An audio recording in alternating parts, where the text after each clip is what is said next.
Chapter 4. Catch That Rabbit.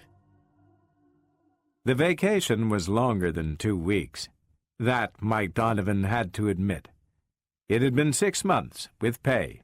He admitted that, too. But that, as he explained furiously, was fortuitous. U.S. robots had to get the bugs out of the multiple robot, and there were plenty of bugs. And there are always at least half a dozen bugs left for the field testing. So they waited and relaxed until the drawing board men and the slide rule boys had said, okay, and now he and Powell were out on the asteroid. And it was not okay. He repeated that a dozen times, with a face that had gone beady. For the love of Pete, Greg, get realistic. What's the use of adhering to the letter of the specifications and watching the test go to pot? It's about time you got the red tape out of your pants and went to work. I'm only saying, said Gregory Powell patiently, as one explaining electronics to an idiot child, that according to spec, those robots are equipped for asteroid mining without supervision. We're not supposed to watch them. All right, look, logic. He lifted his hairy fingers and pointed. 1. That new robot passed every test in the home laboratories. 2. The United States robots guaranteed they're passing the test of actual performance on an asteroid. 3. The robots are not passing said tests. 4. If they don't pass, United States robots loses 10 million credits in cash and about 100 million in reputation. 5. If they don't pass, and we can't explain why they don't pass, it is just possible 2 good jobs may have to be bidden a fond farewell. Powell groaned heavily behind a noticeably insincere smile. The unwritten motto of United States Robot and Mechanical Men Corp. Was well known. No employee makes the same mistake twice. He is fired the first time. Aloud he said, "You're as lucid as Euclid with everything except the facts.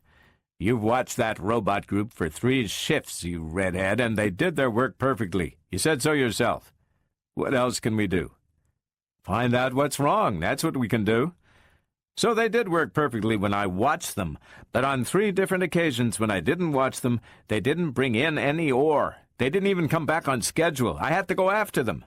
And was anything wrong? Not a thing. Not a thing. Everything was perfect. Smooth and perfect as the luminiferous ether. Only one little insignificant detail disturbed me. There was no ore." Powell scowled at the ceiling and pulled at his brown mustache. "I'll tell you what, Mike. We've been stuck with pretty lousy jobs in our time, but this takes the Iridium asteroid. The whole business is complicated past endurance. Look, that robot, DV5, has 6 robots under it. And not just under it, they're part of it." "I know that." "Shut up," said Powell savagely. "I know you know it. But I'm just describing the hell of it. Those 6 subsidiaries are part of DV5 like your fingers are part of you, and it gives them their orders neither by voice nor radio, but directly through positronic fields. Now, there isn't a roboticist back at United States Robots that knows what a positronic field is or how it works, and neither do I. Neither do you." "The last," agreed Donovan philosophically, "I know. Then look at our position. If everything works, fine. If anything goes wrong, we're out of our depth, and there probably isn't a thing we can do or anybody else. But the job belongs to us, and not to anyone else, so we're on the spot, Mike." He blazed away for a moment in silence. Then, "All right. Have you got him outside?" "Yes." "Is everything normal now?" "Well, he hasn't got religious mania, and he isn't running around in a circle spouting Gilbert and Sullivan, so I suppose he's normal." Donovan passed out the door, shaking his head viciously. Powell reached for the Handbook of Robotics that weighed down one side of his desk to a near founder and opened it reverently.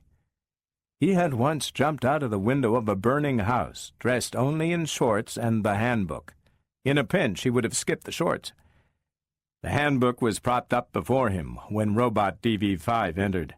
with Donovan kicking the door shut behind him. Powell said somberly, "Hi, Dave. How do you feel?" "Fine," said the robot. "Mind if I sit down?" He dragged up the specially reinforced chair that was his and folded gently into it. Powell regarded Dave.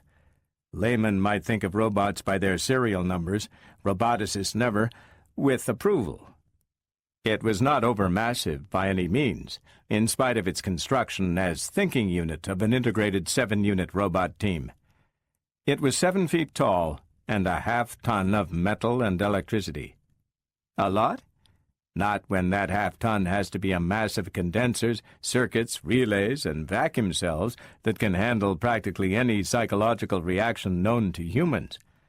And a positronic brain, which, with 10 pounds of matter and a few quintillions of positrons, runs the whole show. Powell groped in his shirt pocket for a loose cigarette. "Dave," he said, "you're a good fellow. There's nothing flighty or prima donna-ish about you. You're a stable, rock-bottom mining robot, except that you're equipped to handle 6 subsidiaries in direct coordination. As far as I know, that has not introduced any unstable paths in your brain path map." The robot nodded. "That makes me feel swell, but what are you getting at, boss?" He was equipped with an excellent diaphragm, and the presence of overtones in the sound unit robbed him of much of that metallic flatness that marks the usual robot voice. "I'm going to tell you. With all that in your favor, what's going wrong with your job? For instance, today's B shift." Dave hesitated. "As far as I know, nothing. You didn't produce any ore." "I know." "Well then." Dave was having trouble. "I can't explain that, boss. It's been giving me a case of nerves, or it would if I let it. My subsidiaries worked smoothly. I know I did." He considered, his photoelectric eyes glowing intensely. Then, "I don't remember. The day ended, and there was Mike, and there were the ore cars, mostly empty." Donovan broke in. "You didn't report at shift end those days, Dave. You know that?" "I know. But as to why—" He shook his head slowly and ponderously. Powell had the queasy feeling that if the robot's face were capable of expression, it would be one of pain and mortification. A robot, by its very nature, cannot bear to fail its function. Donovan dragged his chair up to Powell's desk and leaned over. "Amnesia, do you think?" "Can't say. But there's no use in trying to pin disease names on this. Human disorders apply to robots only as romantic analogies. They're no help to robotic engineering." He scratched his neck. "I hate to put him through the elementary brain reaction tests. It won't help his respect any." He looked at Dave thoughtfully, and then at the field test outline given in the handbook. He said, "See here, Dave. What about sitting through a test? It would be the wise thing to do." The robot rose. "If you say so, boss." There was pain in his voice. It started simply enough. Robot DV5 multiplied 5 place figures to the heartless ticking of a stopwatch. He recited the prime numbers between 1,000 and 10,000. He extracted cube roots and integrated functions of varying complexity. He went through mechanical reactions in order of increasing difficulty, and finally worked his precise mechanical mind over the highest function of the robot world, the solutions of problems in judgment and ethics. At the end of 2 hours, Powell was copiously besweated. Donovan had enjoyed a none-too-nutritious diet of fingernail, and the robot said, "How does it look, boss?" Powell said, "I've got to think it over, Dave. Snap judgments won't help much. Suppose you go back to the C shift. Take it easy. Don't press too hard for quota just for a while, and we'll fix things up." The robot left. Donovan looked at Powell. "Well—" Powell seemed determined to push up his mustache by the roots. He said, There is nothing wrong with the currents of his positronic brain. I'd hate to be that certain. Oh, Jupiter, Mike, the brain is the surest part of a robot. It's quintuple checked back on Earth. If they pass the field test perfectly the way Dave did, there just isn't a chance of brain misfunction. That test covered every key path in the brain. So where are we? Don't rush me. Let me work this out. There's still the possibility of a mechanical breakdown in the body. That leaves about 1,500 condensers, 20,000 individual electric circuits, 500 vacuum cells, 1,000 relays, and thousand other individual pieces of complexity that can be wrong. And these mysterious positronic fields no one knows anything about. Listen, Greg, Donovan grew desperately urgent. I've got an idea. That robot may be lying.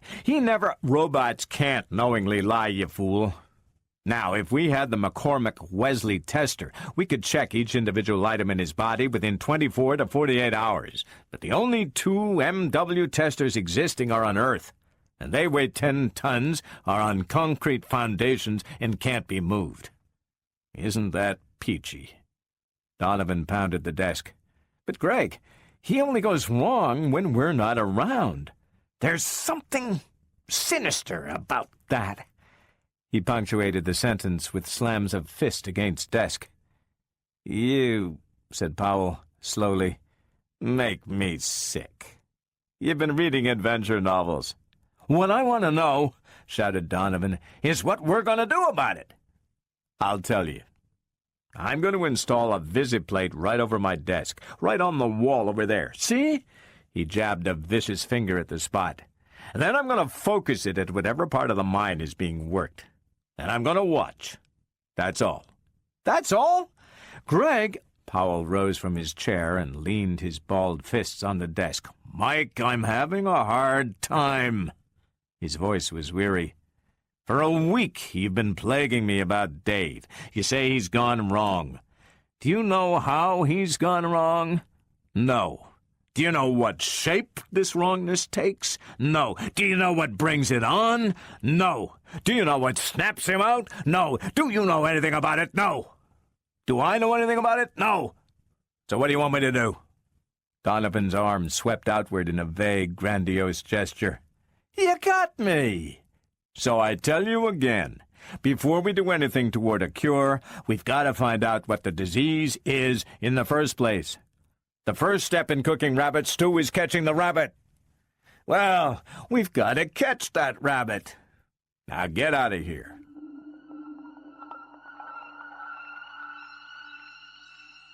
Donovan stared at the preliminary outline of his field report with weary eyes. For one thing, he was tired, and for another, what was there to report while things were unsettled? He felt resentful. He said, Greg, we're almost 1,000 tons behind schedule.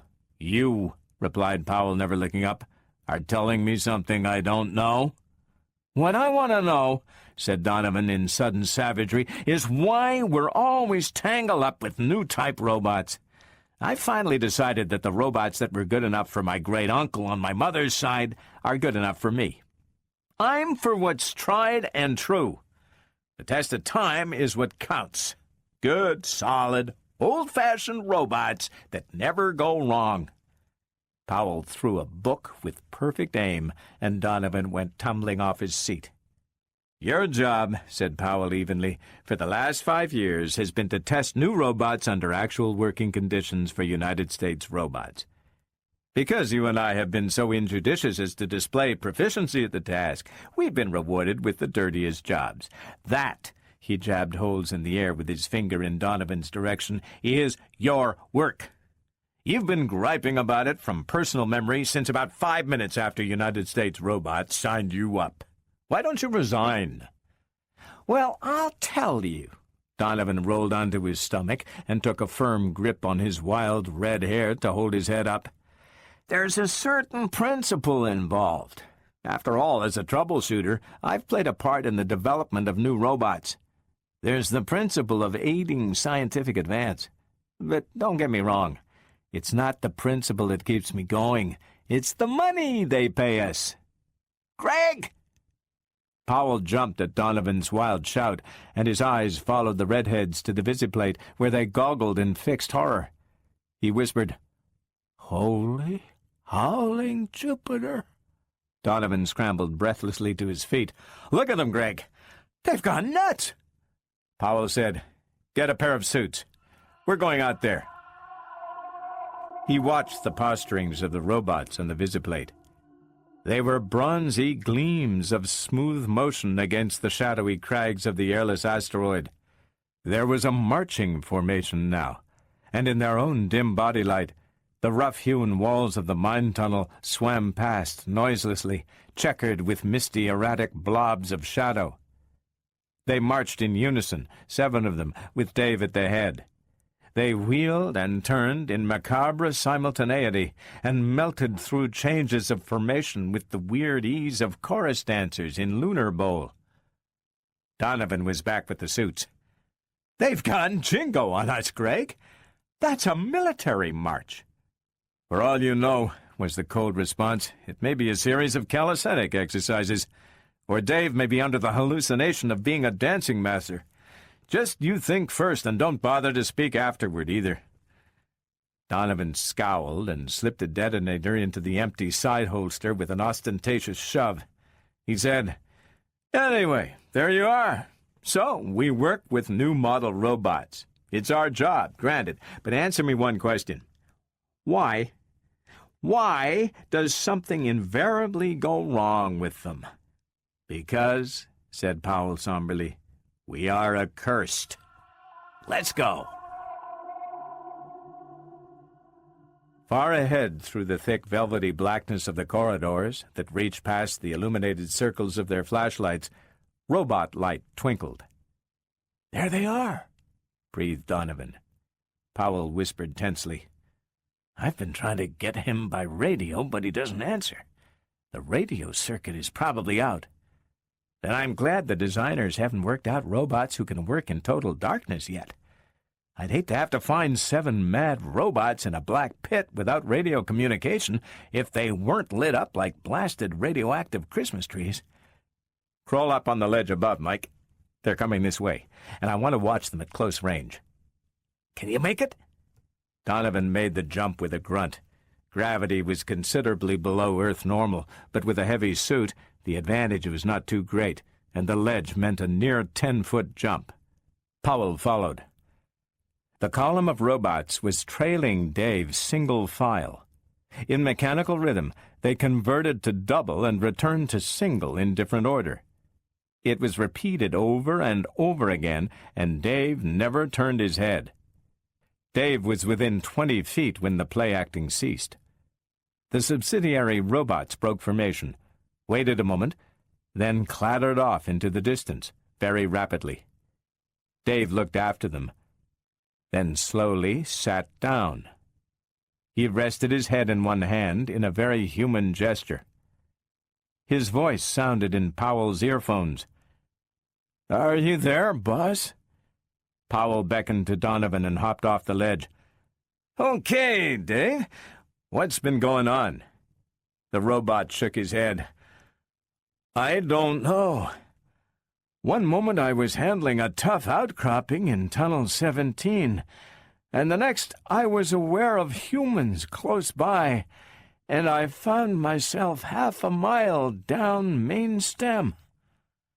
"Where are the subsidiaries now?" asked Donovan. "Back at work, of course. How much time has been lost?"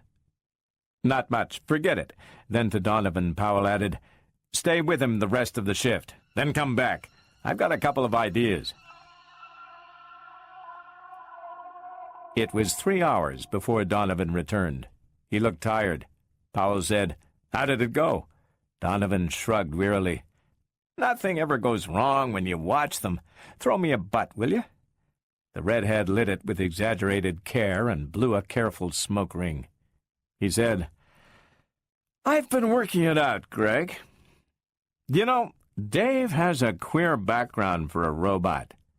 There are 6 others under him in an extreme regimentation. He's got life and death power over those subsidiary robots, and it must react on his mentality.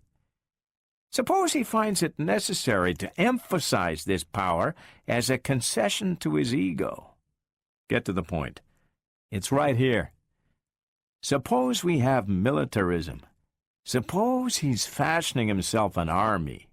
Suppose he's training them in military maneuvers. Suppose you go soak your head. Your nightmares must be in Technicolor. You're postulating a major aberration of the positronic brain. If your analysis were correct, Dave would have to break down the first law of robotics that a robot may not injure a human being, or, through inaction, allow a human being to be injured.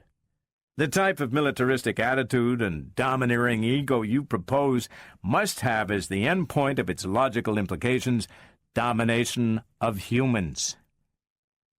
All right. How do you know that isn't the fact of the matter? Because any robot with a brain like that would, 1, never have left the factory, and 2, be spotted immediately if it ever was. I tested Dave, you know. Powell shoved his chair back and put his feet on the desk. No, we're still in the position where we can't make our stew because we haven't the slightest notion as to what's wrong. For instance, if we could find out what that dance macabre we witnessed was all about, we would be on the way out. He paused. Now listen, Mike. How does this sound to you? Dave goes wrong only when neither of us is present.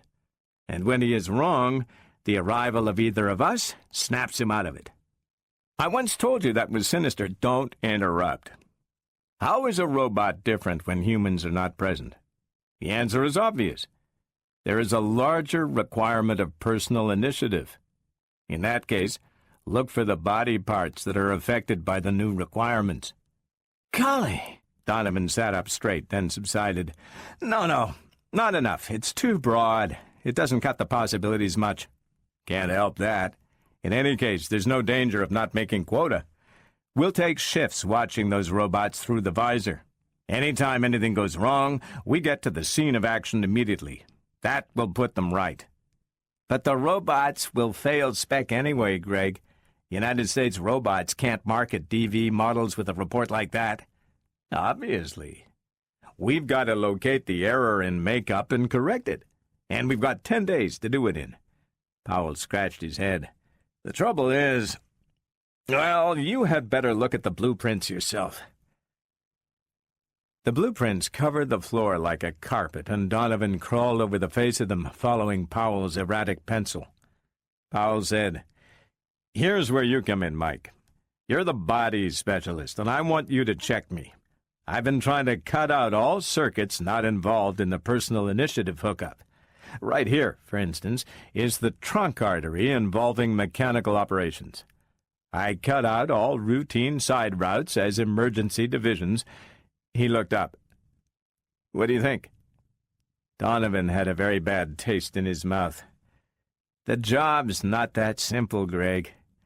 Personal initiative isn't an electric circuit you can separate from the rest and study. When a robot is on his own, the intensity of the body activity increases immediately on almost all fronts. There isn't a circuit entirely unaffected.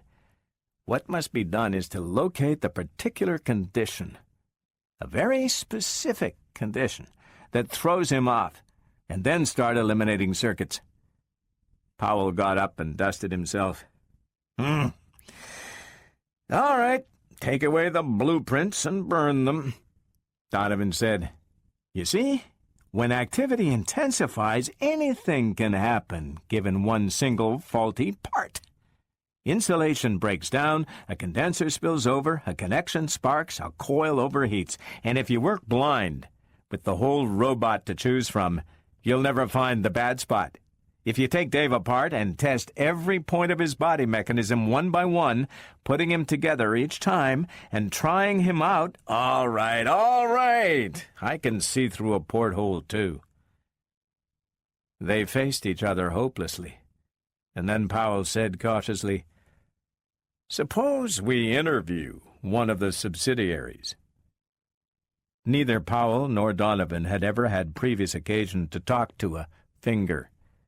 It could talk. It wasn't quite the perfect analogy to a human finger.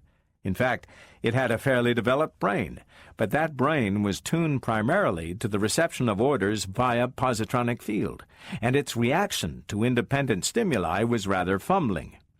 Nor was Powell certain as to its name. Its serial number was DV52, but that was not very useful. He compromised. "Look, pal," he said, "I'm going to ask you to do some hard thinking, and then you can go back to your boss." The finger nodded its head stiffly, but did not exert its limited brain power on speech. "Now, on 4 occasions recently," Powell said, "your boss deviated from brain scheme. Do you remember those occasions?"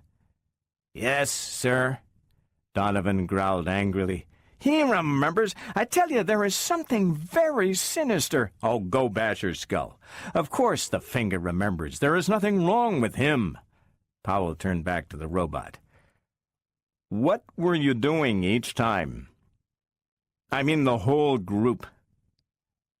The finger had a curious air of reciting by rote, as if he answered questions by the mechanical pressure of his brain pan, but without any enthusiasm whatever. He said, "The first time we were at work on a difficult outcropping in Tunnel 17, Level B. The second time we were buttressing the roof against a possible cave-in. The third time we were preparing accurate blasts in order to tunnel farther without breaking into a subterranean fissure. The fourth time was just after a minor cave-in." "What happened at these times?" "It is difficult to describe. An order would be issued, but before we could receive and interpret it, a new order came to march in queer formation." Powell snapped out. "Why?" "I don't know." Donovan broke in tensely. "What was the first order? The one that was superseded by the marching directions?" "I don't know. I sensed that an order was sent, but there was never time to receive it." "Could you tell us anything about it? Was it the same order each time?" The finger shook his head unhappily. "I don't know." Powell leaned back. "All right, get back to your boss." The finger left, with visible relief. Donovan said, "Well, we accomplished a lot that time. That was real sharp dialogue all the way through. Listen, Dave and that imbecile finger are both holding out on us. There is too much they don't know and don't remember. We've got to stop trusting them, Greg." Powell brushed his mustache the wrong way. "So help me, Mike, another fool remark out of you, and I'll take away your rattle and teething ring." "All right, you're the genius of the team. I'm just a poor sucker. Where do we stand?" "Right behind the 8-ball. I tried to work it backward through the finger and couldn't. So we've got to work it forward." "A great man," marveled Donovan. "How simple that makes it. Now translate that into English, master." "Translating it into baby talk would suit you better. I mean that we've got to find out what order it is that Dave gives just before everything goes black. It would be the key to the business. And how do you expect to do that? We can't get close to him because nothing will go wrong as long as we're there. We can't catch the orders by radio because they are transmitted via this positronic field. That eliminates the close range and the long range method, leaving us a neat, cozy 0. By direct observation, yes. There's still deduction. Huh? We're going on shifts, Mike. Powell smiled grimly. And we are not taking our eyes off the visiplate. We're going to watch every action of those steel headaches. When they go off into their act, we're going to see what happened immediately before, and we're going to deduce the order. Donovan opened his mouth and left it that way for a full minute. Then he said in strangled tones, "I resign. I quit." "You have 10 days to think up something better," said Powell wearily. Which, for 8 days, Donovan tried mightily to do. For 8 days, on alternate 4-hour shifts, he watched with aching and bleary eyes those glinty metallic forms move against the vague background. And for 8 days in the 4-hour in-betweens, he cursed United States robots, the DV models, and the day he was born. And then on the 8th, when Powell entered with an aching head and sleepy eyes for his shift, Donovan stood up and with very careful and deliberate aim launched a heavy bookend for the exact center of the visiplate. There was a very appropriate splintering noise. Powell gasped. "What did you do that for?" "Because," said Donovan almost calmly, "I'm not watching it anymore. We've got 2 days left, and we haven't found out a thing. DV5 is a lousy loss. He's stopped 5 times since I've been watching, and 3 times on your shift, and I can't make out what orders he gave, and you couldn't make it out. And I don't believe you could ever make it out, because I know I couldn't ever. Jumping space. How can you watch 6 robots at the same time? One makes with the hands, and one with the feet, and one like a windmill, and another is jumping up and down like a maniac. And the other 2, devil knows what they're doing. And then they all stop. So, Greg, we're not doing it right. We got to get up close. We've got to watch what they're doing from where we can see the details." Powell broke a bitter silence. "Yeah, and wait for something to go wrong with only 2 days to go. Is it any better watching from here?" "It's more comfortable." "Ah, but there's something you can do there that you can't do here." "What's that?" "You can make them stop at whatever time you choose, and while you're prepared and watching to see what goes wrong." Powell startled into alertness. "How's that?" "Well, figure it out yourself. You're the brains, you say? Ask yourself some questions. When does DV5 go out of whack? When did that finger say he did? When a cave-in threatened or actually occurred? When delicately measured explosives were being laid down? When a difficult seam was hit? In other words, during emergencies." Powell was excited. "Right! When did you expect it to happen? It's the personal initiative factor that's giving us the trouble. And it's just during emergencies, in the absence of a human being, that personal initiative is most strained. Now, what is the logical deduction? How can we create our own stoppage when and where we want it?" He paused triumphantly. He was beginning to enjoy his role, and answered his own question to forestall the obvious answer on Powell's tongue. "By creating our own emergency." Powell said, "Mike, you're right. Thanks, pal. I knew I'd do it someday. All right, and skip the sarcasm. We'll save it for Earth and preserve it in jars for future long, cold winters. Meanwhile, what emergency can we create?" "We could flood the mines, if this weren't an airless asteroid." "A witticism, no doubt," said Powell. "Really, Mike, you'll incapacitate me with laughter." "What about a mild cave-in?" Donovan pursed his lips and said, "Okay by me." "Good. Let's get started." Powell felt uncommonly like a conspirator as he wound his way over the craggy landscape. His sub-gravity walk teetered across the broken ground, kicking rocks to right and left under his weight in noiseless puffs of gray dust. Mentally, though, it was the cautious crawl of the plodder. He said, "Do you know where they are?" "I think so, Greg." "All right," Powell said gloomily. "But if any finger gets within 20 feet of us, we'll be sensed, whether we're in the line of sight or not. I hope you know that. When I need an elementary course in robotics, I'll file an application with you formally and in triplicate." "Down through here." They were in the tunnels now. Even the starlight was gone. The two hugged the walls, flashes flickering out the way in intermittent bursts. Powell felt for the security of his detonator. "Do you know this tunnel, Mike?" "Not so good. It's a new one. I think I can make it out from what I saw in the visiplate, though." Interminable minutes passed, and then Mike said, "Feel that!" There was a slight vibration thrumming the wall against the fingers of Powell's metal-encased hand. There was no sound, naturally. "Blasting!" We're pretty close. Keep your eyes open, said Powell. Donovan nodded impatiently. It was upon them and gone before they could seize themselves. Just a bronze glint across the field of vision. They clung together in silence. Powell whispered, "Think it sensed us?" "Hope not. But we'd better flank them. Take the first side tunnel to the right. Suppose we miss them altogether." "Well, what do you want to do? Go back?" Donovan grunted fiercely. "They're within a quarter of a mile. I was watching them through the visiplate, wasn't I? And we've got 2 days. Oh, shut up. You're wasting your oxygen. Is this a side passage here?" The flash flicked. "It is. Let's go."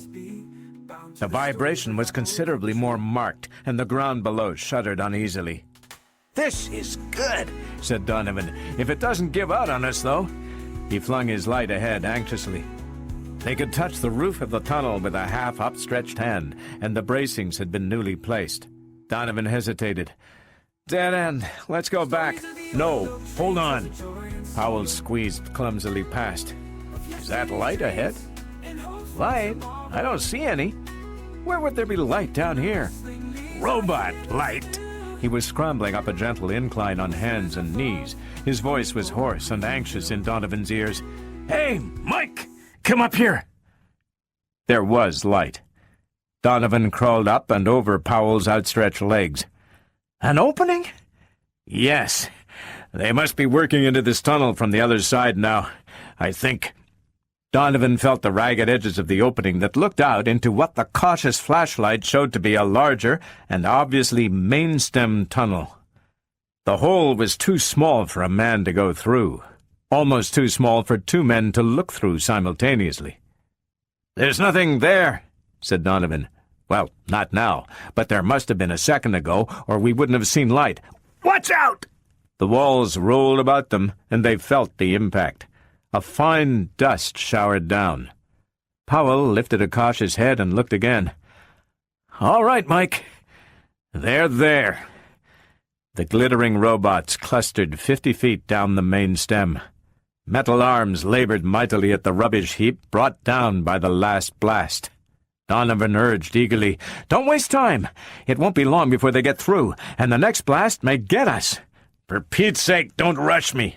Powell unlimbered the detonator, and his eyes searched anxiously across the dusky background, where the only light was robot light, and it was impossible to tell a projecting boulder from a shadow. "There's a spot in the roof. See it? Almost over them. The last blast didn't quite get it. If you can get it at the base, half the roof will cave in." Powell followed the dim finger. "Check. Now, fasten your eye on the robots and pray they don't move too far from that part of the tunnel. They're my light sources. Are all 7 there?" Donovan counted. "All 7. Well then, watch them. Watch every motion." His detonator was lifted and remained poised while Donovan watched and cursed and blinked the sweat out of his eye. It flashed. There was a jar, a series of hard vibrations, and then a jarring thump that threw Powell heavily against Donovan. Donovan yowled, "Greg, you threw me off! I didn't see a thing!" Powell stared about wildly. "Where are they?" Donovan fell into a stupid silence. There was no sign of the robots. It was dark as the depths of the river Styx. "Think we buried them?" quavered Donovan. "Let's get down there. Don't ask me what I think." Powell crawled backward at tumbling speed. "Mike!" Donovan paused in the act of following. "What's wrong now?" "Hold on!" Powell's breathing was rough and irregular in Donovan's ears. "Mike! Do you hear me? Mike!" "I'm right here. What is it?" "We're blocked in. It wasn't the ceiling coming down 50 feet away that knocked us over. It was our own ceiling. The shocks tumbled it." "What?" Donovan scrambled up against a hard barrier. "Turn on the flash!" Powell did so. At no point was there room for a rabbit to squeeze through. Donovan said softly, "Well, what do you know?"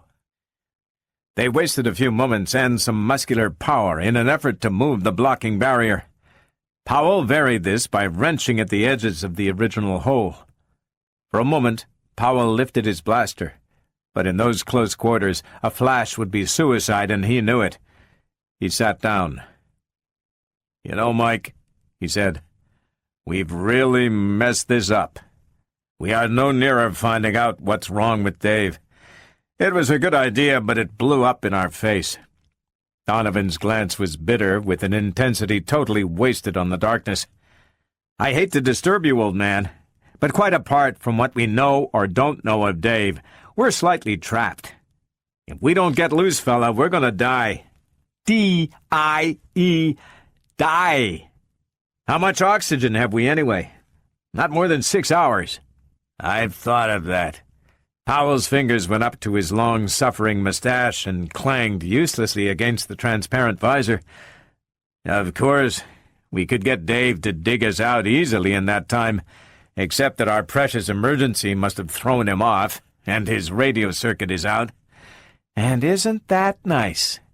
Donovan edged up to the opening and managed to get his metal-encased head out. It was an extremely tight fit. "Hey, Greg!" "What?" "Suppose we get Dave within 20 feet. He'll snap to normal. That will save us." "Sure, but where is he?" "Down the corridor. Way down." "For Pete's sake, stop pulling before you drag my head out of its socket. I'll give you your chance to look." Powell maneuvered his head outside. "We did it all right. Look at those saps. That must be a ballet they're doing. Never mind the snide remarks. Are they getting any closer?" "Can't tell yet. They're too far away. Give me a chance.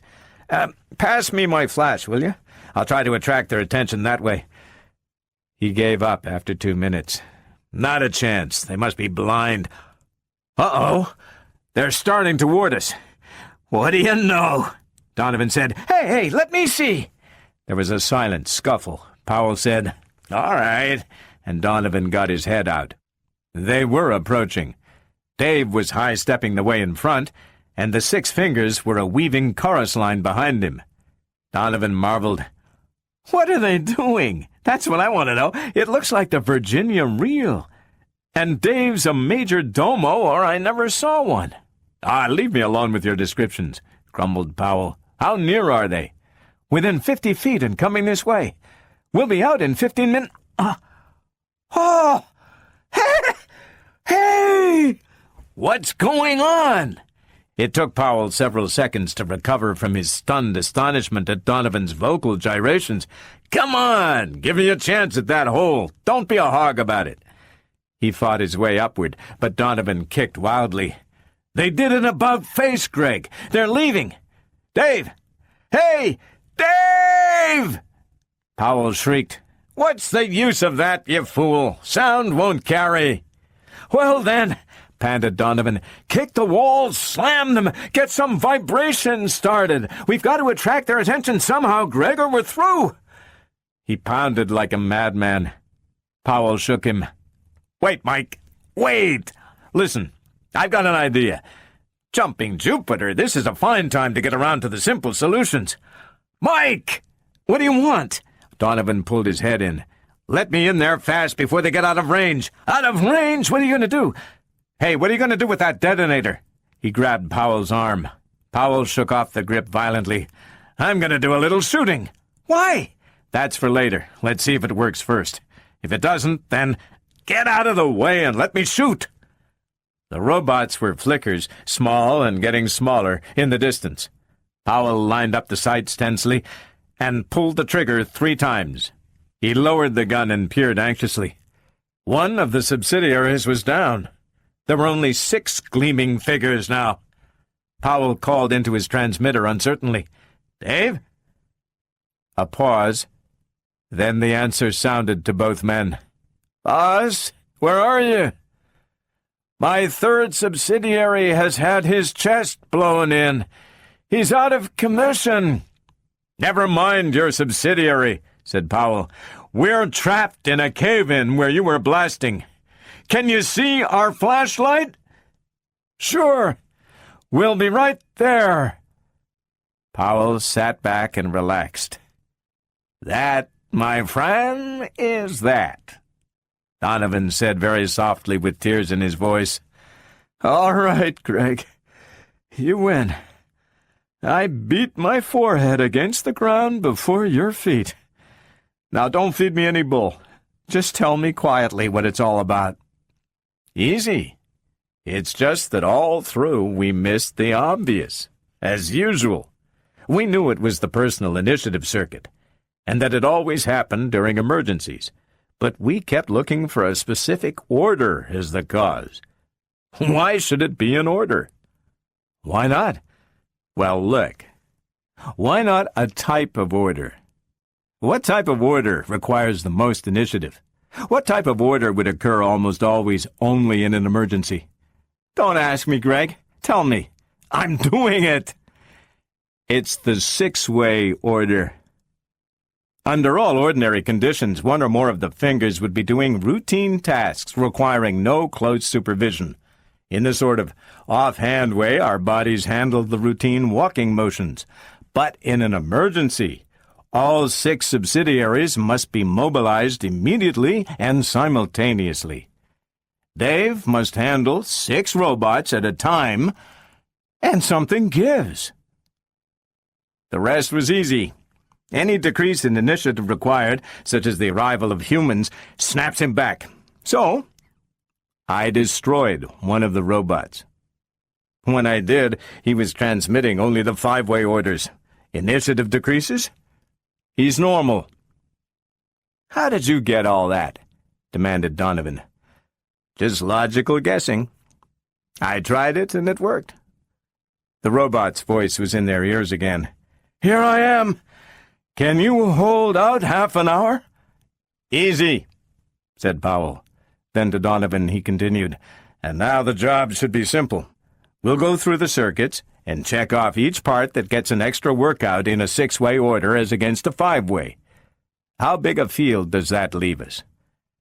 Donovan considered. "Not much, I think. If Dave is like the preliminary model we saw back at the factory, there's a special coordinating circuit that would be the only section involved." He cheered up suddenly and amazingly. "Say, that wouldn't be bad at all. There's nothing to that." "All right. You think it over and we'll check the blueprints when we get back. And now, till Dave reaches us, I'm relaxing. Hey, wait, just tell me one thing. What were those queer shifting marches? Those funny dance steps that the robots went through every time they went screwy? That? I don't know, but I've got a notion. Remember, those subsidiaries were Dave's fingers. We were always saying that, you know? Well, it's my idea that in all these interludes, whenever Dave became a psychiatric case, he went off into a moronic maze, spending his time twiddling his fingers." Susan Calvin talked about Powell and Donovan with unsmiling amusement, but warmth came into her voice when she mentioned robots. It didn't take her long to go through the Speedies, the Cuties, and the Daves, and I stopped her. Otherwise, she would have dredged up 6 more. I said, "Doesn't anything ever happen on Earth?" She looked at me with a little frown. "No, we don't have much to do with robots in action here on Earth." "Oh, well, that's too bad. I mean, your field engineers are swell, but can't we get you into this? Didn't you ever have a robot go wrong on you? It's your anniversary, you know." And so help me, she blushed. She said, "Robots have gone wrong on me. Heavens, how long it's been since I thought of it. Why, it was almost 40 years ago. Certainly, 2021. And I was only 38. Oh my, I'd rather not talk about it." I waited, and sure enough she changed her mind. "Why not?" she said. "It cannot harm me now. Even the memory can't." "I was foolish once, young man. Would you believe that?" "No," I said. "I was. But Herbie was a mind-reading robot." "What?" Only one of its kind, before or since. A mistake, somewheres.